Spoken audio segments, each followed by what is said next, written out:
Spring is here. It's time to start thinking about family fun in the outdoors. This is Chris Williams promoting my good friends at Plaza RV in Bondurant. I've now bought 2 travel trailers from this locally owned company in the past 5 years. It's completely changed my family's life. We love spending time in the outdoors, tailgating, and most of all, being together. Camping has been an awesome escape for us, and I would encourage you to think about it as well. Head over to their lot in Bondurant. They have motorhomes, travel trailers, truck trailers, fifth wheels, and more. Check them out today at plazarv.com. They're 100% locally owned. Tell them that Chris Williams sent you.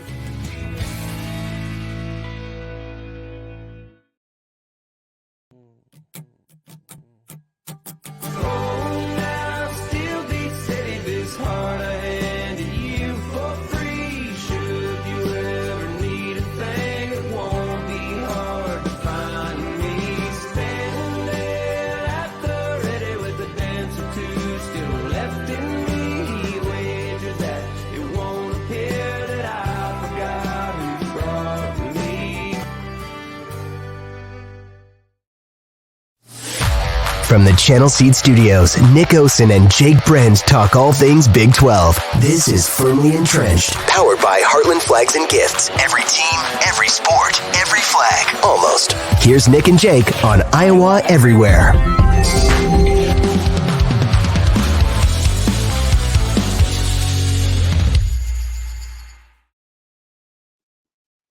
Welcome into the Channel Seed Studios for, let's call it the official first off-season show, which is crazy.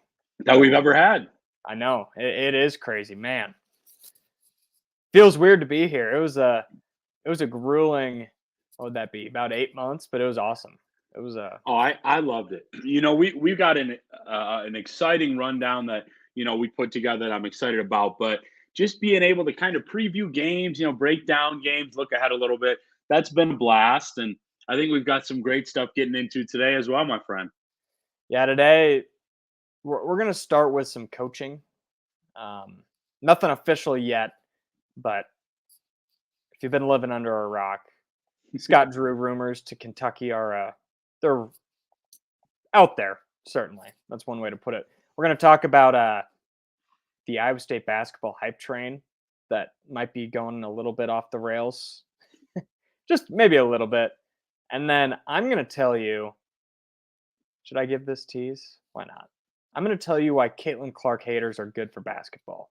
Stick with me. Hear my argument.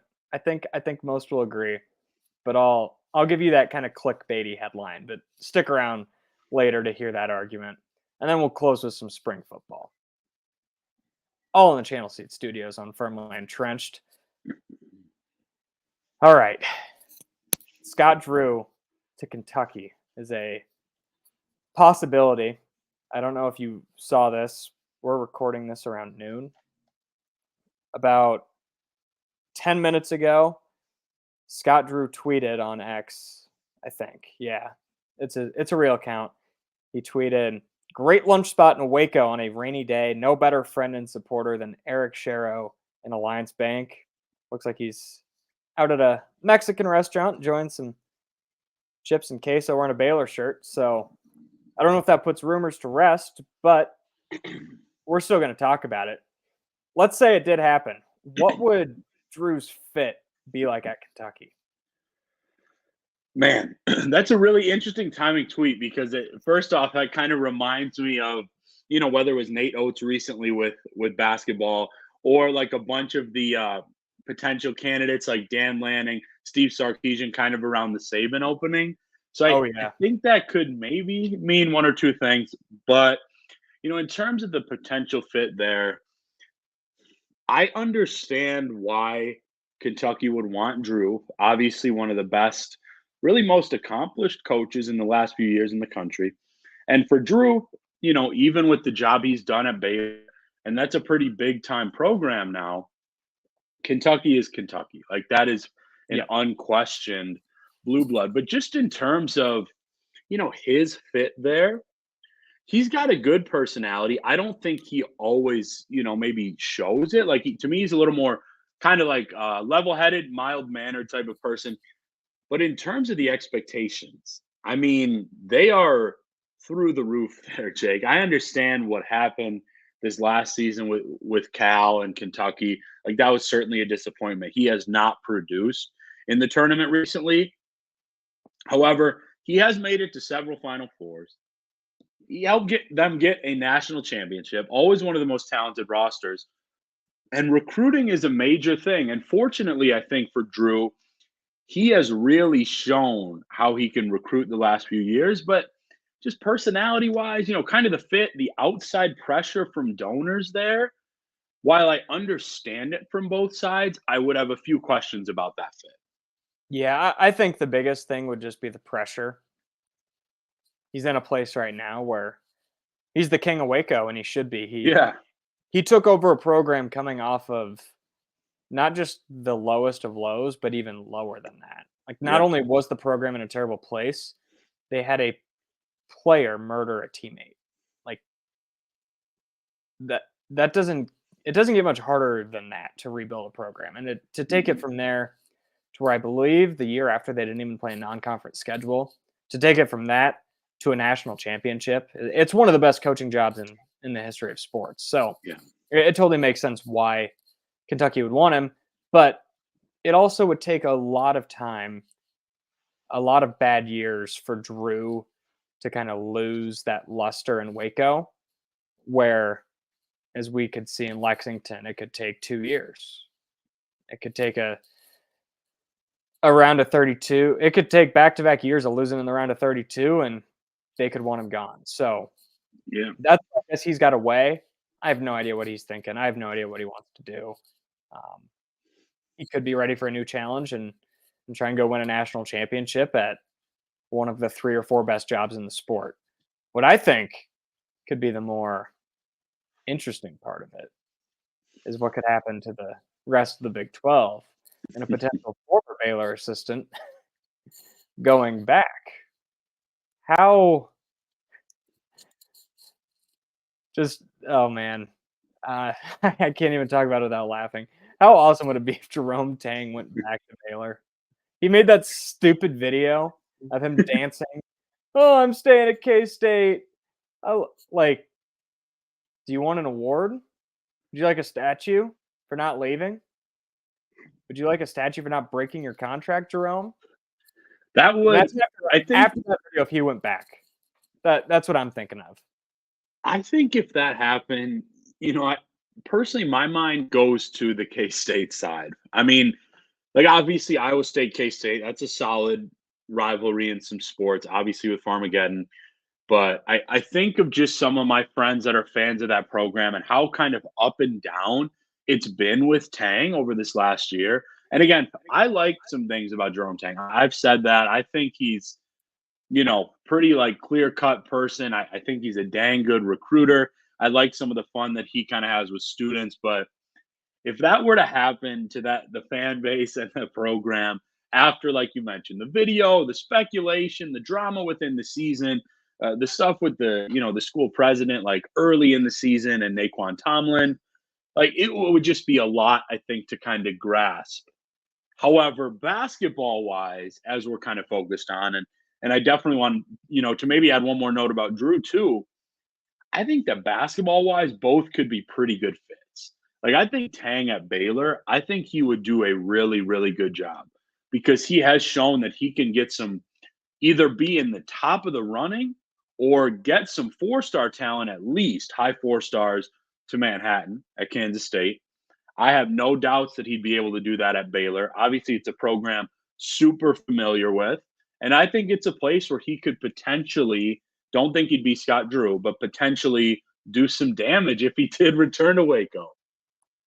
If you've got a Baylor fan in your life, maybe they're feeling a little down, a little scared. I get it. You could get them a gift from Heartland Flags and Gifts. Send them a Kentucky flag. They can become a part of Big Blue Nation. Wouldn't that just be so kind? Go and get yourself a flag, a family member, a friend, a neighbor. Go and get them a flag at heartlandflags.com or in store at 3719 Southwest 9th Street in Des Moines. Or maybe go and buy a K-State fan a Baylor flag. They're great. All-time coach could be going home. I guess we'll see. We don't know what's going to happen. I would imagine something happens in the next couple days. So hopefully this isn't dated by the time we're done recording, which we all know how this world works. We're going to keep talking a little bit of basketball, but first, we're going to talk the Masters, a tradition unlike any. At DRF Sportsbook, it's the only place you should bet the Masters. Got great odds. They got a lot of matchups. My buddy, lifelong friend, Curran Wadley's listening. I'm sorry, but I I told him back in January, hey Curran, remind me the week of the Masters not to bet the Masters. Well, I can't resist. It's here. I'm gonna lay a little bit of sprinkle, not much, just a little bit. I'm gonna start with one guy I like to win it. We're going Brooks Koepka. And I'm in just before you break down, because you've got some great notes here. This is a name we're both on this week. Oh no. I don't like being trendy, but I've been trendy, I've been obscure, and I've been wrong. So make your own picks on DRF Sportsbook. You can listen to mine all you want, but whether you tail me, whether you fade me, bet responsibly. So I like Brooks. He did say it's just a matter of time before he wins. I agree. He's going to win a green jacket, whether it's this year, next, in the next 10 years. I mean, he got second last year, had a great weekend, and then a collapse on Sunday. Then he finally broke through at the PGA just a couple months later. I think if he's in the top 5 headed into Sunday, I like him to pull it out, especially if he's chasing Mr. Scotty can't putt past 8 feet Scheffler. Who do you like, Osen? So I made 2 plays here with our DRF Sportsbook breakdown. Now I love your reasoning for Koepka. I mean, obviously things like this, they can be as random at times as March Madness, even though this wasn't the best example of that this year. But I do think it's a matter of time for Koepka. He's been obviously one of the most consistent out there, really over the course of the last 5, 6, almost 7 years, I believe, just in terms of kind of just being on the cusp, starting off well. So I like Tiger Woods as a winner. Whoa. At plus 10,000. And then I like Koepka top 5 plus 550. Okay, I like it. I feel like Tiger's odds to make the cut should be plus 10,000, but trust me, I love Tiger. I hope he does. I know you do. I would love if he does, but man, it's hard to watch sometimes. I know. Like I gotta respect it. I bet he puts together a good day one, but just the conditioning, it's hard to manage those hills 4 days in a row. But if he won it, that would be, I mean, him winning it in 2019 is already one of my favorite sports moments of my life. If he won it this year, that might jump into the top 3 or 4, which is a very good list for me. I'll fly through my last 3 plays. I like Sahith Theegala to finish in the top 5 at plus 750. He got 9th last year, just his 4th year on tour. He's been one of the best in the world this year. Really consistent, few top 10s. I like him to just keep getting better. I like him to be close. I think he'll get a couple top 5s in majors this year. I like Tommy Fleetwood to finish in the top 10 at plus 350. I think this is the best value play that I've found. In his career, he's got 7 major top 10 finishes, and he's been sniffing around the last few years. Couple top 20s, couple top 40s. I like guys who have been there a lot. I like guys who have been in those major pushes before. I like him to do that. And then you did a long shot with Tiger.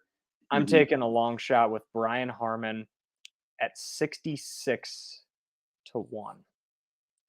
Georgia guy, hometown kid. He's like 37. But he's a great story. A guy who'd been on tour for 12 years, never had a win until last year's Open Championship. And ever since he won at the old course, he's been competing with the best of the best. I think 66-1. I'm not saying he's going to win it, but I think there's way too good a value in that for a long shot. So bet all the action this week on DRF Iowa. Man, I can't wait. If I could take 4 days off of work and just be glued to my couch and watch golf for 4 days, I would. We've got some good things coming up, but Jake, where does the Masters rank for you in terms of sporting events? It's probably 3 or 4. Okay, that's pretty dang it. NCAA tournament number 1? Yeah. What would be 2?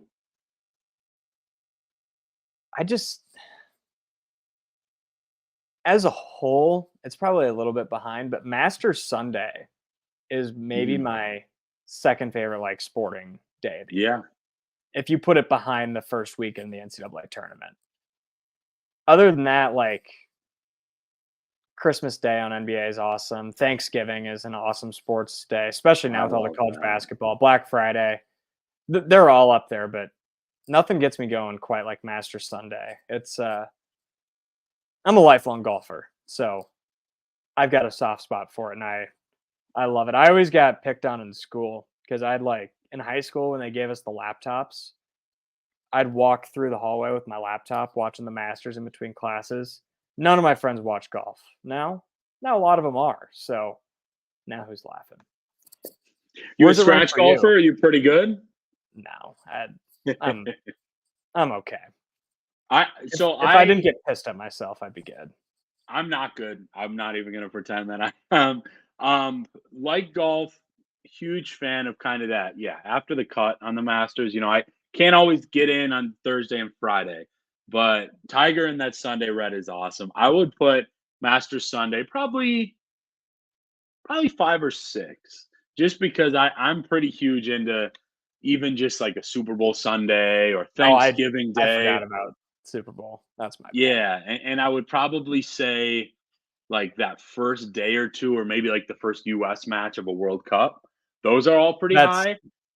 That's a good one.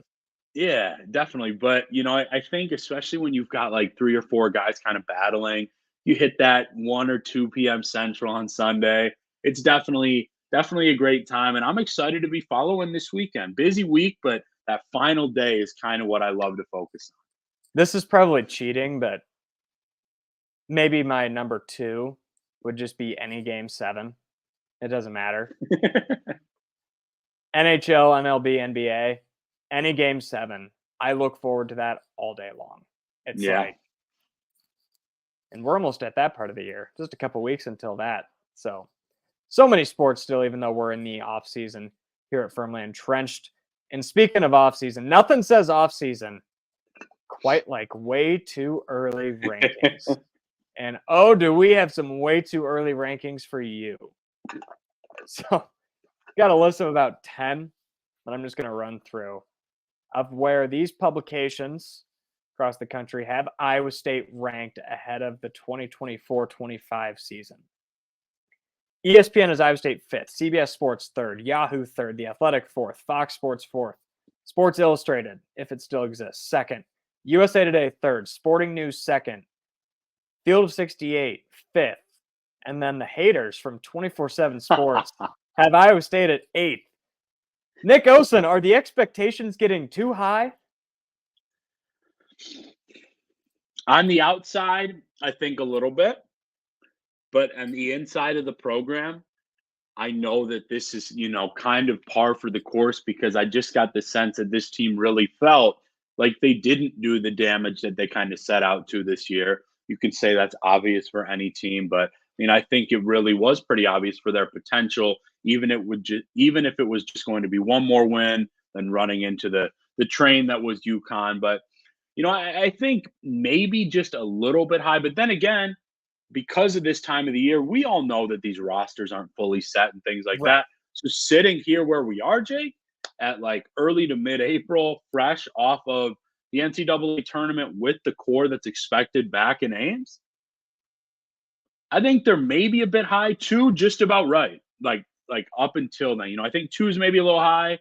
247 Sports, 8th, maybe a little bit low, but I think honestly, kind of in that 4 through 7, 5 through 7 range, just based on returning experience right now is really good.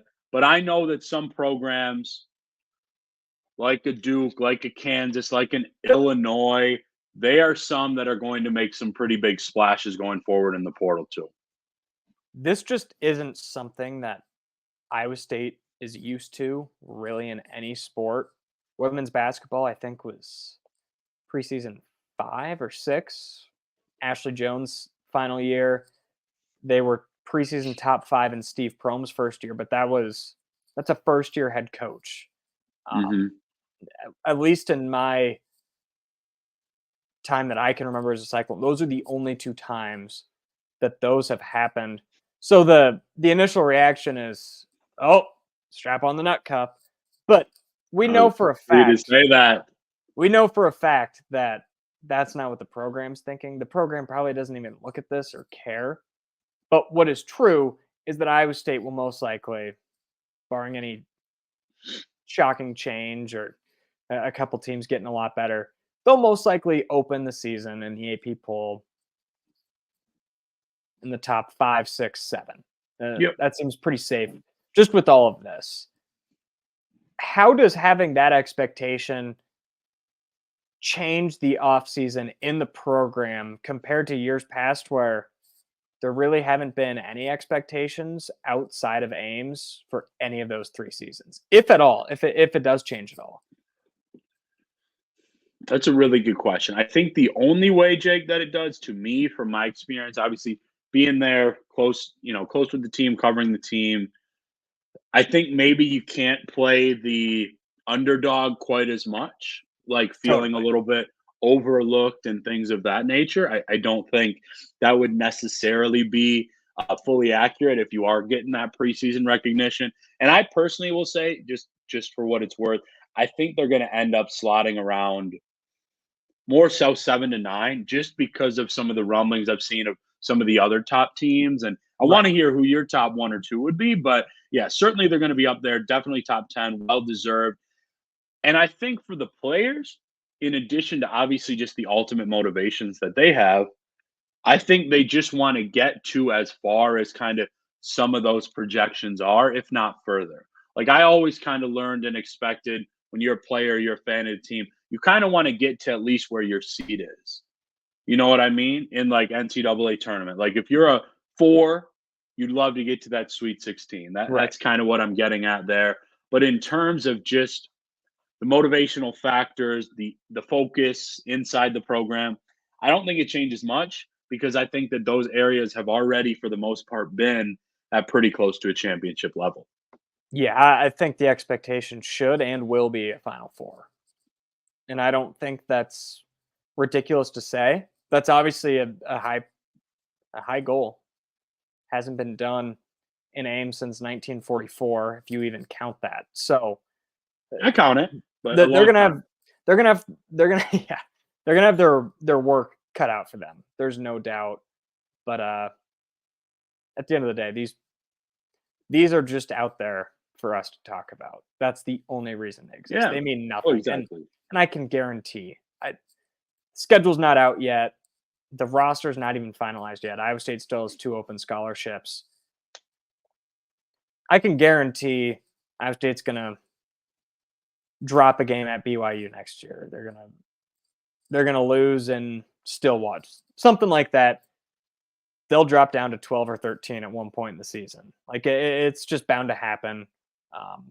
But that's what these polls are for. It's just for guys like us that have nothing to talk about in the off season to have something to talk about. So I appreciate even the 247 Sports for just hating the Cyclones. Might as well have them unranked. They're they're a lot of fun to do, and obviously I know, though I didn't work on that article, like they certainly are driven to get some clicks and conversation going out there. I do think they're actually a fun thing to look at, especially I can vouch very well for my guys at 247. that actually go pretty deep into the Yeah. rosters. You know, No, I I'm looked just at one. I'm poking. No, I know, but I looked at, one from a couple other outlets, and it's like they've got guys that played, maybe 6 minutes a year this year, like slated as a top 3 or 4 scorer. I mean, that stuff just doesn't happen. Yeah, But like I did want to, it's 2012. yeah, honestly. But I did want to ask Jake, just, I feel like it's obvious, but who would maybe your top 3 be real quick? I don't know. Okay. Iowa State, Houston, Kansas. No, I'm kidding. Oh, okay. I was like, in the country? I'm joking. I mean, UConn. UConn won. We'll go Kansas too. It feels like they're bringing in a lot. And then, you know what? Screw it. Iowa State. Okay. They're coming back. I've been really enjoying this. So, As you can tell, I did my research. I don't want to kind of move away yet from college hoops. Obviously, we both are so passionate. I've kind of got a pretty standard top 5 here. I've got Houston, Gonzaga, Kansas, Iowa State, UConn. All right. I like it. Because UConn's losing a lot, but just from what we've seen from Dan Hurley, I don't care anymore. I mean, he is a perfect coach for, like, the times right now. Kelvin Sampson and the Cougs are expected to return just about everybody. Not everybody, but just about, including at least 4 starters. Kansas is already making noise in the portal. Gonzaga returns a bunch. And then Iowa State program is continuing to head up with a bunch of returners as well. Okay. Thanks to Steeple Ridge Bourbon for getting Iowa State fans through March. It can be tough watching March Madness after your team goes out, but it's a little bit easier when you got Steeple Ridge Bourbon. It's a strong bourbon that's great over a big block of ice, a big ice cube. Get your bottle of Steeple Ridge Bourbon at your favorite liquor or grocery store, and if they don't have it, you demand that they get it. Just be relentless. I'm not shopping here ever again unless you get Steeple Ridge Bourbon. That's what I would do if I were you. We're going to transition into some women's basketball discussion. And there's going to be some Iowa State ties in here. But I was supposed to send you kind of my bullet point on this, Osen, and I totally forgot. So you're going You've into been looking forward to this. I know you have. You're going to surprise us all right now. I don't know what's going on. You're going into this blind. So what I'm going to do is I'm going to argue that Caitlin Clark haters are good for women's basketball. And I know that might sound outlandish, but stick with me. I think both sides take out the extremes. The extreme 5% on Iowa State side, the extreme 5% on Iowa side. They're not going to like this. They're going to disagree. But I think everyone else, if you just hear me out from now until the end, I think you'll come to an understanding, maybe see a different perspective. So I'm going to start with this. Whether you like it or not, the Caitlin Clark effect is real. We'll start with the ratings. The last 3 games of her career were the 3 most watched women's college basketball games ever. The national championship game was more watched than the men's championship game, and it was the most watched basketball game of the last 5 seasons, any level. It's real. There's the crowds. They had a complete home season sellout. Iowa didn't play in front of less than 10,000 people all season long, and they had over 11,000 people at a practice. Practice. We're talking about practice? It's crazy. I wasn't there because I had the stomach flu. That's a story for another time. There's the new fans of the sport. My college buddies, tennis teammates. Still, now we're talking women's college basketball. Not even just Caitlin Clark. We're talking Cameron Brink. We're talking about the screen. We're having these discussions that in my time in college, after tennis practice, when we're sitting around having dinner, these conversations never came up. These are now water cooler type conversations. It's real. Clark and Iowa have led Scott Van Pelt, Dan Patrick, Ryan Russillo, pardon my take, just to name a few. Pretty much any major national sports show at some point in the last year. has led a show with Caitlin Clark. There's all of the moments, the countless logo threes. There's the shot against Indiana, the screen against UConn, good and bad. There's the you can't see me after LSU beat Iowa in the national championship. But then there was the revenge this year where Clark went off. There was the 2 games against South Carolina. These are all moments and games that aren't just going to be remembered statewide. These will be remembered nationwide as vintage sports moments. And that is pretty cool. And there's the haters. The haters have been good for women's basketball. So, who are the haters? And I guess why do they hate? And I want to preface this, we're talking sports hate. There's a lot of sexist, there's a lot of racist, there's a lot of different bad hate that's in sports that does not belong in sports. And that's not what I'm talking about. I'm talking about purely sports hate, cheering for a team to lose, cheering for a player to shoot 10 of 28 in the national championship. That's the type of hate that I'm talking about. So I'll start with yours truly, Iowa State fans. So why do Iowa State fans hate Clark? Well, there's a lot of reasons, and a lot don't, but most, I'd say most do. The first one's jealousy. And I think most of that jealousy sparks out of the attendance. So Iowa State, they've supported women's basketball since the mid-90s. But it is painted by some, probably locally, in the media, by fans, by some national media, that Iowa and Caitlin Clark is the reason why women's basketball has become popular in Iowa, which is just a flat-out lie. I mean, even this year, you had a sideline reporter in Ames asking Iowa State students, "Oh, are you here to see Clark?" Yeah, no. I saw that. They're here to support their team like they have been doing since the 90s. And while it is certainly way more popular nationwide and statewide, there is reason for Iowa State fans to be frustrated because I pulled these numbers. So dating back to the 1999-2000 season to the 22-23 season and taking out the COVID year where there was no fans, Iowa State averaged more fans per game than Iowa in every single season but one. Iowa State was top 10 in attendance in all 23 of those seasons, top 5 in 19 of the 23, whereas Iowa was top 10 in just 4 of those seasons and top 5 in just 2 of those 23. So there is total factual data to back up that Iowa State, for the last quarter of a century, has supported women's basketball more than Iowa, just based off of the numbers. And then there's the winning. Iowa's been to 2 national championships. They have 2 home losses in 2 years. They've beat Iowa State 2 years in a row. They get endless, deserved, very well-deserved media coverage. All of that adds up to make a rival hate you. Now I'm going to talk about the old heads. You got Cheryl Swoops blatantly lying about Clark's age, Clark's stats.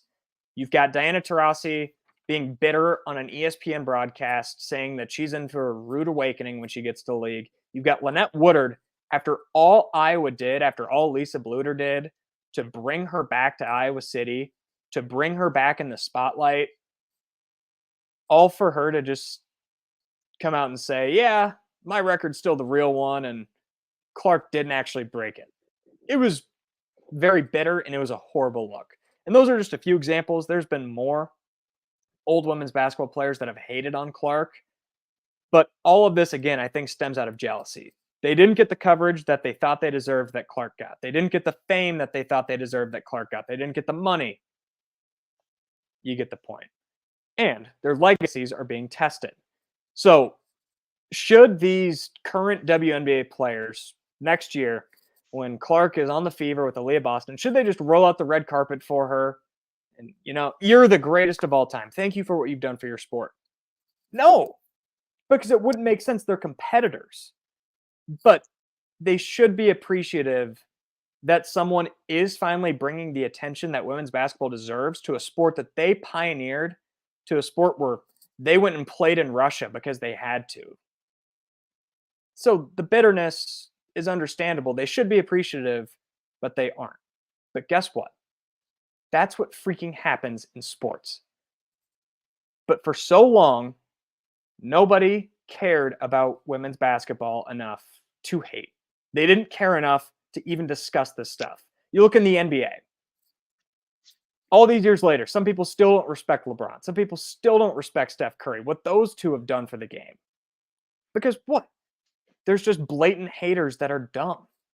Gilbert Arenas last week said Nikola Jokic is the worst MVP of the last 40 years. If you've watched basketball for more than 10 minutes in your life, you know that is blatantly not true and that he's a jealous, old head NBA player that's bitter. Shaq. I love Shaq, but he hates on almost every single modern big man that could potentially threaten his legacy. It just happens. In almost every major sport, some old heads resent the new guard for the money they're making, the absurd contracts, the benefits they're getting, the coverage they're getting. It happens. It happens in every sport. Let's talk locally. Iowa State fans still hate Luka Garza. He was the best player in the country for his senior year. Legendary career. Iowa State fans still hate him. Iowa fans still hate George Niang. Iowa wrestling fans hate Penn State. Is Penn State good for the sport of wrestling? Absolutely. But no, Iowa fans aren't expected to cheer for Penn State because why would they? Let's go back 4 months. How great of a story would it have been for the state of Iowa if a Brian Ferentz-led offense, after he got fired, went into Indianapolis and upset number 1 Michigan in the Big Ten championship game? It would have been a phenomenal story. But were Iowa State fans cheering for it? No. And why would they? A few years back, what if Iowa State beat Oklahoma in the Big 12 championship game? That would have been a phenomenal story. A program that's never done it. Were Iowa fans cheering for it? No, and they shouldn't have been either. Most Iowa State fans appreciate just how good Clark is and how much she's done for the sport, but they should not be expected to cheer for Clark because it makes no sense. Old, jealous women are going to continue to say outlandish stuff about Clark because they're jealous, and they shouldn't say that stuff, but that's what happens in sports. Women's basketball has always been good. It's getting better, and now it's getting treated, covered, and discussed like a real sport, like it should have been this whole time. And now that it is getting treated like a real sport, it's time to keep developing that sport and embrace the haters, because that's what number 22 has done for the last 4 years, and it's what she's going to continue to do. Does that make sense? To me, absolutely, man. I don't think that. I think that was very well broken down, and I don't think that like people that are kind of like, forcing you to like Caitlin Clark or you got to cheer for her, things like that I've seen like in Iowa. I don't think that's like fair to anybody, because just like she is an all-time great at the game, and you don't have to do that for LeBron or Jordan or Brady or Rodgers. So that to me was always super obvious. And I want to say this because I think that there are rightful reasons that have less to do with Caitlin Clark and more so that previous athletes in that sport didn't get the same type of shine, which I think they actually have, kind of some very good points there. I do think it's interesting because there have been so many great players that there was kind of this type of fixation here. However, I thought it was really cool what Dawn Staley said after the championship. She didn't need to do that. Obviously, it was their time to win. And, to just mention something like that and send her off like that, I think was very cool. But I don't think you need, like, I'm barely old enough, but you think all these current NBA players in 2002, 2003, and 2004 were like just holding their hands out for LeBron to come in and lead the highest anticipated guy? No. So to me, as long as, like you said, you're not being like, sexist, prejudice, any reasons like that, all of these additional things make sense. And I think she would tell you that herself because it is a sport of high competition in between those lines. Yeah, it's going to take a couple buffer years, but I think we'll get there because it's just been funny as someone who's been in the NBA discourse, who's witnessed it. Like the same thing that happens in the NBA right now is happening in women's basketball. And there's just some oversensitivity to it. There's some overprotection where you don't really get that in other sports. But what you said about Don Staley is true. And that's really cool. But for every one Don Staley, there's 10 Diana Taurasi's. And just like in the NBA, Kareem has been one of the most supportive and most, just one of the most supportive NBA legends ever. But for every one of Kareem, there's going to be a Scottie Pippen. There's going to be a Gilbert Arenas where it doesn't matter what you do. They're just going to hate on the new players. It just, And by the way, it's what happens in because sports.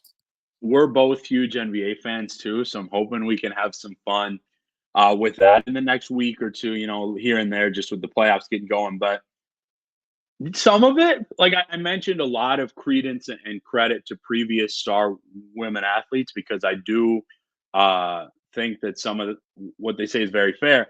A guy like Gilbert Arenas, who I loved as a player, some of that just feels so like random and handpicked, like in terms of just I think I don't want to I kind think of he's cheer trying to get for any, clicks.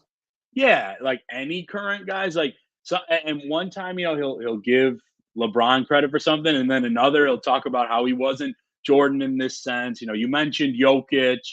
I've seen some other things. I think it was like Luca. There was something with D Wade and Paul Pierce. So yeah, I'm totally with you, man. And by the way, Jokic is a guy that Shaq actually likes. See, but he just came out and said that he didn't deserve to be the MVP. So it's like, Shaq's weird. He'll talk to the guys on the set like he loves them, but then he'll come out and say something on the podcast where that was just an example. But I think we spent enough time on that. Let's close with some spring football. I'll be honest, I don't have much experience ever covering spring football. When you're on the beat, what are you looking out for? Whether it's press conferences, practice, spring game. Man, that's an awesome question. I think I'm looking for two things, specifically in the press conferences, because you can't always, get to like practice like you mentioned, but there is the spring game. So at pressers, I'm looking for like young, specific players that, a Ryan Clanton, Taylor Mauser, obviously Shieldhouse when he was there, of course, Matt Campbell, that they mention without being prompted. You know what I mean? Like I remember specifically asking about like a JJ Cole or Jamison Patton, but when they bring up, Samuel Same or Drew Surges, like guys like that without kind of being prompted, it's like, okay, this is a guy that's That's a turning guy. some heads and to kind of look out for him either this spring or eventually in the fall. So that's one big thing. And then two, this one's, a little more obvious, but just kind of any new additions to the team are always just intriguing, especially for an Iowa State team like this that is essentially for the vast majority the same team as last year. So if there are new additions, no matter kind of freshmen, transfers, junior, senior, if they're already kind of getting into the ones and twos and making an impact, you want to kind of keep an eye out on them. And then just in general for Iowa State this year, I think there should be a lot of excitement around that offense and specifically the receiving core. They've got they've obviously got a lot coming back. You've got Jalen Knoll, Jaden Higgins, Benny Nogi. How do you say his? I've honestly never had to say Benny's name. Yeah, Benny Ngoye. Ngoye, okay. You've got that. I seriously think you look at the offense. There's not really question marks outside of the offensive line. And trust me, before you get there, I'll just I'll go and I'll refill my water. I don't want to hear from coaching staff, from media, from anybody. I don't ever want to hear an offensive line in Ames hyped up ever again. Ever. I don't care if they're rolling out the 2016 Dallas Cowboys offensive line. I'm going to wait until I see it on game day. That's all I've heard too many offensive lines hyped up. I know this is only year 2 under Ryan Clanton. He gets more grace. But really, if you can draw an Achilles heel for pretty much any Iowa State team under the Matt Campbell era, they're all back to the offensive line for the most part. So I get why the staff would want to hype them up. I get why they're feeding out that info, but I'm not buying in. I'm not. I don't. You tell me you got Tyron Smith starting at left tackle. I will believe it when I see it, and I hope I'm proven wrong. But What about that is Trent how I'm Williams? approaching. Would that do it for you? No. You could build a 20 by 20 cement wall and put it there. And I'm not buying it until I see them trot out against whoever the heck they play on September 2nd. That's how I'm approaching offensive line hype in 2024. Feel free to zag, though. I'll zag a little bit here just because, I mean, we know, I haven't been the fan like you have for years of that. And, just kind of being around the staff a little bit, obviously the last couple seasons, 1 year with Clinton. But I think this actually has to be a big year for the offensive line. It has because of some of the key contributors brought back. Plus, there's no doubt about I don't think what Ryan Clinton does as a motivator. He's really done some damage here as a recruiter over the last year or so, certainly. And now I think it's time for that unit. And you saw flashes here and there. I mean, there's no question. It got in some of better those, over the course yeah, of the year. and even They just in some of the high. They just got killed against Memphis. So it left a sour taste in a lot of people's mouth. Yeah, and some of the high rushing games, they definitely, showed some growth. But I hear you there. I think this is a year I've got no spot to, hype them up. But I do figure this to be at least average, if not above average group that you can rely on for an offense that certainly has some high expectations this year around the team. So the one other thing I wanted to mention was your colleague, Josh Pate. He said something that most people knew, but really never had been kind of out there, I guess. So what he said was that Rocco Becht had some big time offers, and that obviously he and his family knew about it, the staff knew about it, but his teammates know that, and his teammates know that he's staying, he's turning down those offers. And it really sounds like the locker room has rallied around that, which I think, for me, that's the best nugget that I've heard all spring ball, is when you've got a guy turning down, we don't know the numbers, we don't know where, but we can assume good money. When you got a guy turning down good money to stay and fight for you, that's how you win a locker room over. And that seems like something that's out of the school of Brock Purdy. Yeah, credit to Josh Pate. I mean, I know we're both fans, independent even of 247, just because of how he goes about his business. And he's very, very well connected, and he doesn't, ever burn somebody like that. So I do think that speaks a lot to Rocco, but frankly, also some of the teammates and the culture that is built there.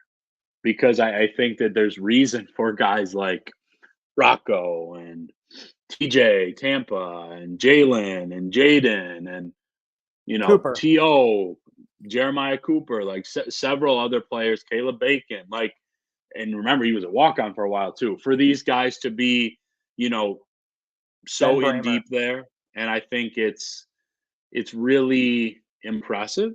And I think that is the biggest thing. And I mean, this isn't news, but we've said it for years. I know I did, that's a major reason for the development and success that goes on there in Ames. Totally. I know we were so engulfed with basketball, and we'll have so much time to talk football, but that season ended so quickly against Memphis, and then you learn a week later, well, pretty much everyone's coming back. But then a week later, you're jumping right into Houston coming to Ames. So Yeah. we really, really flipped the switch quick from football to basketball. And now as we flip back to football, it is kind of like, oh, wow, they do have this guy, this guy, this guy, this guy, this guy coming back, and a favorable schedule. But we have the whole offseason to talk football. And next week, we will be previewing the spring game a little bit. And then the following week, we will be reacting to that spring game. And next week, we're going to be rich. Brooks Koepka. We might not have a show next week. I might be in Hawaii next week if Brooks wins. Tiger time, baby. I'm kidding. I'm not putting that much money on to finance a trip to Hawaii. Please, please, please, if you're betting the Masters or NBA regular season or betting no-run first innings in baseball, please bet responsibly, but do it all on the DRF Sportsbook app in Iowa. Osen, you have anything else you'd like to add before we hop out of here? I just love today's rundown, man. We hit on a little women's hoops, men's hoops, NBA, golf, and then wrapping up with some football.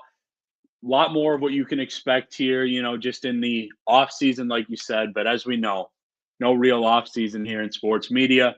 Grateful for listening as well. Aiden, anything you'd like to add? Criticisms? Tiger's getting the fam out the hood. Say that again. Tiger's getting the family out of the hood. You better hope so. He's betting on Tiger with me. Good luck. Godspeed, fellas. No, I'll bet on Tiger. You're un-American if you don't throw a couple bucks on Tiger. I mean, it's Tiger Woods, man. Talk about growing the game. Tiger Woods grew the game. We'll be back next week on Firmly Entrenched. Thanks for tuning in. Go to DRF Sportsbook. Thanks to Heartland Flags and Gifts, Steeple Ridge Bourbon. This has been Firmly Entrenched in the Channel Seed Studios.